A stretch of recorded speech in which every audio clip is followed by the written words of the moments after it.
Here we go!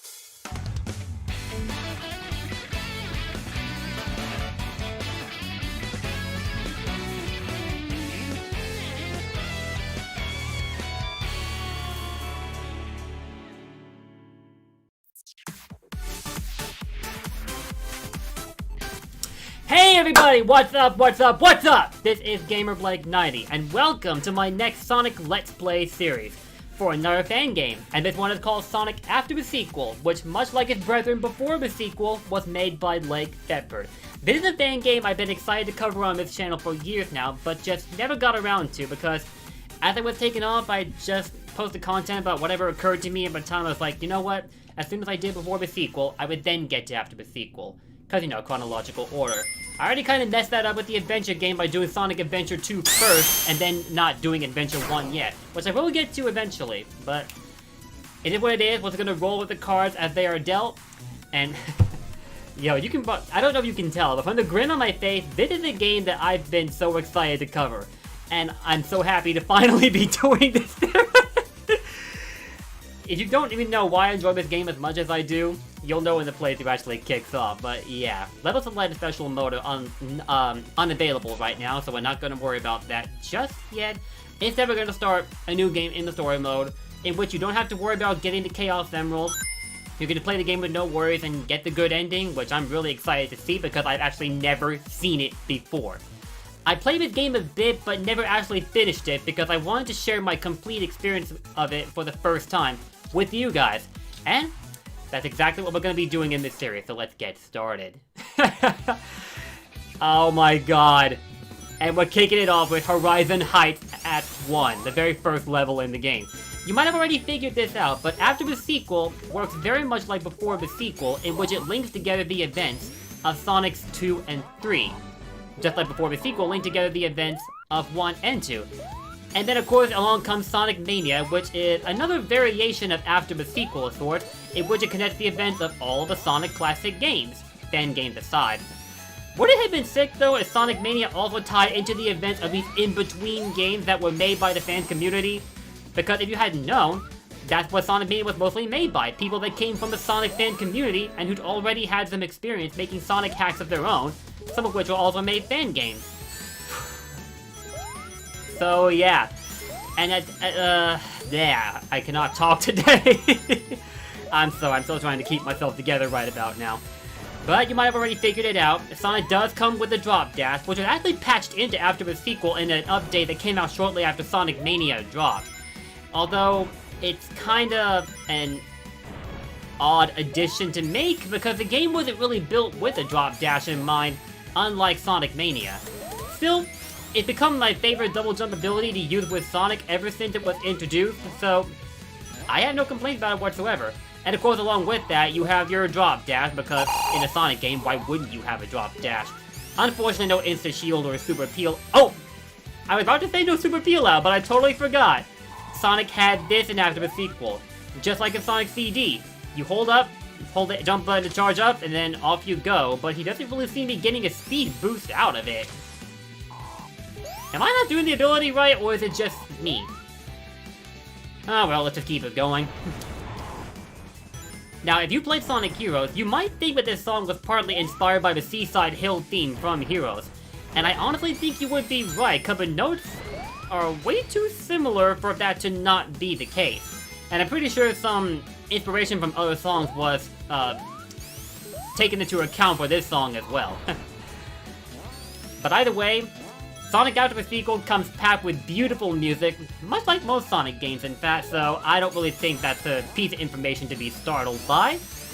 But what does blow me away for a fan-style Sonic game is the art style. Especially for how the foregrounds and the backgrounds are implemented. Speaking of backgrounds, there's Tails piloting a tornado in the very first level right there. And from what I understand, you can also play this game with Tails, and if you do start the game with Tails, Sonic is seen in the background piloting a tornado instead of Tails. And that right there is what we call attention to detail. That I like. Alright, but I think we take a little bit more time than was warranted with this first act, so let's go ahead and finish it off so I can get to Act 2. Now, from what little I played in the game, I think, well, I was going to say every level has 4 acts, but some have actually skipped over the 4th act entirely to get straight into the next level. So some, I guess, have 3 acts, others have 4. You'll see an example when talking about them in the next episode.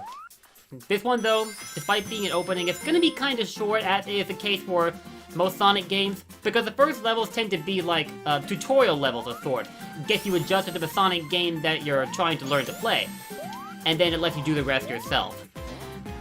So Horizon Heights Act 2, where we move away from the heavily structured environment that made up the first act into a much more nature-esque level. So some might be drawing a comparison between this and Hilltop Heights from Sonic before the sequel, and honestly, I say where they're coming from. The two environments are largely similar, which is, well, kind of an odd decision to make in terms of what first level to start with. I mean, both do have their very fun attractions to work with, so it's hardly a loss in any way, but still. Oh yeah, and one thing that after the sequel introduces is a shield that makes you completely immune to spike bed. And also you double jump while you've got this shield equipped, you'll immediately zip right to the ground. It has a sound effect much like the electric shield from Sonic 3, but it doesn't have that double jump ability that the electric shield normally comes with, so try not to be fooled, please. Okay, let's drop dash up here. There we go. And also, the foreground elements here get a little bit confusing to get around, because the very first time I played this level, there was a loop sequence I was supposed to go through, but I couldn't really make out because of how it was structured. Like, there was a series of rocky structures built up in front of it that made it look like it was an impassable wall. So at first I didn't draw the conclusion that it was a loop to begin with. Although given the pathway we took, we may have skipped over that particular loop, so I won't really get to show off what I'm talking about. Not that that's really a problem with me. Yo, I legitimately couldn't sleep at all because of how much I was looking forward to showing off this game. And yeah, I know I've only got multiple playthroughs to juggle as it is, but I'm like, you know what? Screw it. I'm just gonna do what I feel is the most fun to do, and covering this game is definitely higher up on the list. Along with most Sonic games, as a matter of fact. Because that is the focus of this channel, Sonic the Hedgehog. And it's a pretty good time to be a Sonic fan, given how incredibly well the Sonic movie did after it came out on Valentine's Day. And after the whole design fiasco around how Sonic was originally going to look in the movie, I had my fears that it wasn't going to take off so well, even with the fixed design. But I can't tell you how glad I am to have been wrong in that aspect. It did great, even though it didn't quite make it around the entire world in the wake of the ongoing pandemic, which really sucks. But despite all of that, it was able to knock Detective Pikachu out of a top spot in the box office. A fact that I was really startled to learn. But it also made me incredibly happy, being a lifelong Sonic fan since birth. Oh crap, and I lost my electric shield. Oh, but that actually just made me realize that if you have an elemental shield on you when you finish an act, it carries over into the next act. Even though you don't really see what I would call a transitional sequence occurring between each act, like how you would in, say, Sonic Mania and Sonic 3 and Knuckles. Also, in this act, you have to deal with this little gimmick here that involves structures disappearing and then reappearing whenever lightning strikes in the background. So if you happen to find yourself running into solid air, just jump. Trust me, just jump and keep moving forward. These things here will definitely be there to guide you along your path. It's a bit unsettling to get used to at first, but after a while it becomes like second nature, as with most Sonic levels, as a matter of fact. That's the key with Sonic games. The more you play them, the more natural their levels will become to you. But yeah. Now in Act 3, and there'll be a boss act coming up after this.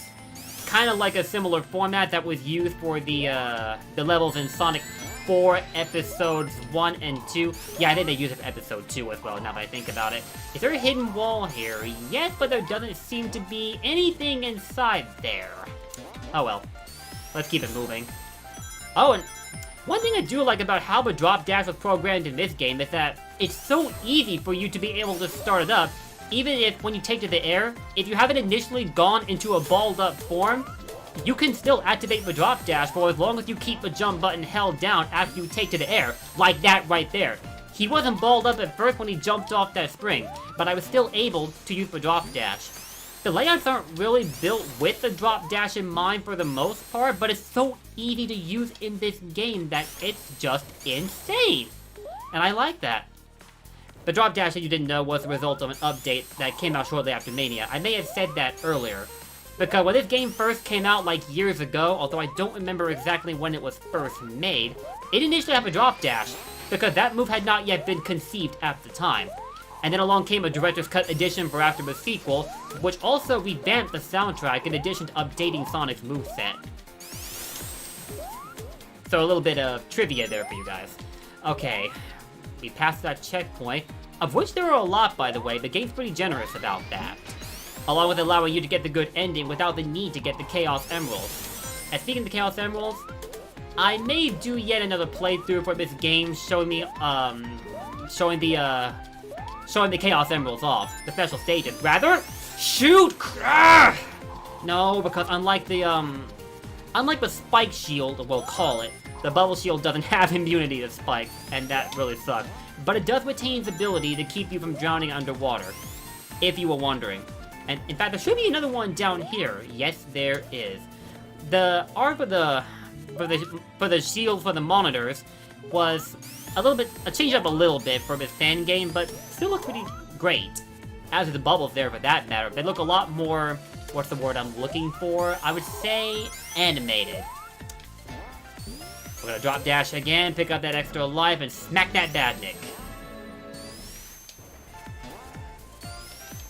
Okay, I'm actually trying to use the bubble shield again out of that spring because I think you can do that, but instead it's just letting me go to a drop dash instead, so I guess whatever that I wanted to show off there will have to wait.